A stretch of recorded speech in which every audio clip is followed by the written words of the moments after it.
Tout ce patrimoine de la vie locale passée, on pourrait dire que certains ici ont connu et que d'autres vont découvrir. C'est la découverte qui va être importante. Actuellement, on a un brassage de gens très important à Gérardmer. Il y a des Gironmois qui quittent la commune, des gens de l'extérieur qui viennent prendre leur retraite, qui viennent travailler et qui habitent Gérardmer et ils ne connaissent pas notre culture. D'où l'importance de transmettre ce patrimoine. C'est plein de souvenirs, c'est émouvant parce que moi j'ai commencé mon spectacle avec les ménestrels, parce qu'avec Jean Grossier, qui est à l'origine de ma carrière, au départ, quand on faisait le folklore, il y avait chant, il y avait danse et tout. Un jour, on s'est dit avec Jean, est-ce qu'il n'y aurait pas quelqu'un qui pourrait amener un peu de gaieté dans le spectacle? Ben oui, pourquoi pas. Après ce décès, j'ai créé l'association Art et Tradition Populaire Gironmoise.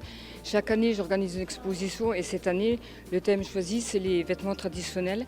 J'ai utilisé les vêtements de la famille, des Vosgiens, et même nos vêtements, nous, quand on était petits, et puis les vêtements des ménestrels de Gérardmer qui sont conservés, de manière tout à fait précautionneuse, dans du papier de soie, dans des cartons. Donc c'est l'héritage, effectivement, de Jean Grossier et des ménestrels. C'est après la destruction de Gérardmer, qui était détruite à 85%, que papa a se dit, mais tout s'en va. Il utilisait même le terme tout fout le camp. Et en fait, il a eu l'idée de reconstruire ce patrimoine-là, donc en faisant des recherches ethnologiques, donc sur les traditions vosgiennes. Il a ressorti l'épinette qui était complètement mise de côté. Donc il a retrouvé une dame qui avait ça dans son grenier, il en a joué.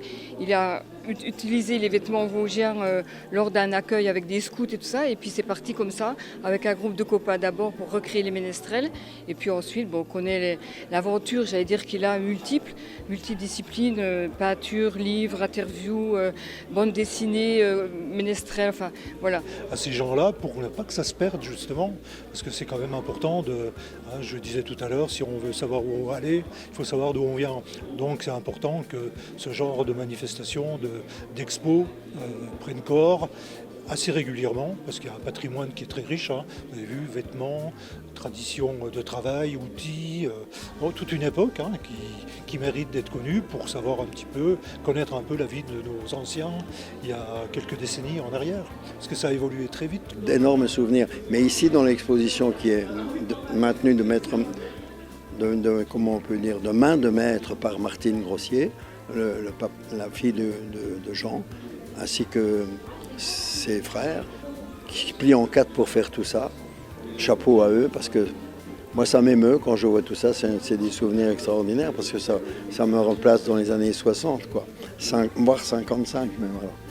Voilà, donc, et aujourd'hui, les Gironmois le connaissent vraiment bien. On redemande et on espère un jour effectivement avoir un musée parce que le patrimoine est important, donc garder les racines et c'est vraiment en mémoire de tout ce qu'il a pu créer, remettre comme ça au goût du jour, qu'on a envie en tout cas de lui garder cette mémoire-là, d'avoir les racines et c'est vrai que les Gironmois voir même au-delà des frontières parce que tout à l'heure là j'avais des Alsaciens qui m'ont dit c'est formidable et il faut continuer cette tradition-là. Donc le but c'est réellement de garder donc, ce patrimoine en hommage bien sûr à Jean Grossier, donc mon père, et puis de conserver effectivement tous les biens qui vont être finalement l'identité propre de Gérardmer qu'on risque d'oublier si jamais il n'y a pas ces racines qui sont conservées. Ouais.